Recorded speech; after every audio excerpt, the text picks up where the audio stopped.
तो यार मैंने मैथ्स पढ़ रही थी और मुझे ऐसा रियलाइज हुआ कुछ क्वेश्चन करने के बाद कि मैथ उतनी बुरी चीज़ नहीं होती है, math is a good thing and it's a fun thing, it's simple, it's pretty simple. मैं पहले बहुत हेट करती थी मैथ्स को, but now I have realised कि maths is not a bad thing, it is pretty simple, you just need to practise. So right now I was doing time, speed, distance, और इसमें question है साथ में करते हैं। Two trains 150 miles apart, okay, 150 miles apart, are traveling towards each other, okay, along the same track, okay. The first train goes 60 miles per hour, ठीक है, इसकी speed they the, and the second train rushes along at 90 miles per hour, alright, pretty simple.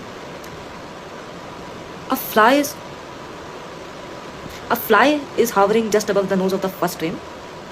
It buzzes from the first train to the second train, turns around immediately, flies back to the first train, turns around again. It goes on flying back and forth between two trains until they collide. If the fly's speed is 120 miles per hour, how far will it travel? Train ठुक गई, दोनों train ठुक गई। Train तो ठुकेगी, पर आइए देखते हैं ठुकने से पहले फ्लाई जो है वो कितना डिस्टेंस ट्रेवल करता है। तो बोला गया है फ्लाई जो है वो पॉइंट ए से स्टार्ट हो रहा है, वो बी तक जा रहा है, फिर बी से वापस ए, फिर ऐसे वो मूवमेंट करते जा रहा है। कब तक फ्लाई मूवमेंट करेगा? जब तक दोनों ट्रेन जो है वो मिल ना जाए। तो अगर हम ये निकाल लें कि ट्रेन कितने टाइम में मिल रहा है, तो हमें पता चल जाएगा कि फ्लाई जो है वो कितने टाइम तक ट्रैवल कर रहा है, और उसका फ्लाई का स्पीड दिया हुआ है, तो हम स्पीड इंटू टाइम करके डिस्टेंस निकाल लेंगे। तो सबसे पहले हम टाइम निकालते हैं कोलिजन का। तो ट्रेन ए का स्पीड है 60 miles per hour और ट्रेन 2 का स्पीड है 90 miles per hour।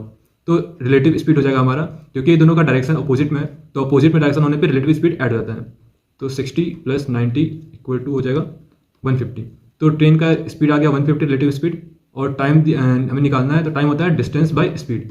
डिस्टेंस दिया हुआ है 150, स्पीड दिया हुआ है 150, तो हमारा टाइम आ जाएगा 1 आवर, यानी कि दोनों को कोलाइड करने में 1 आवर लगेगा।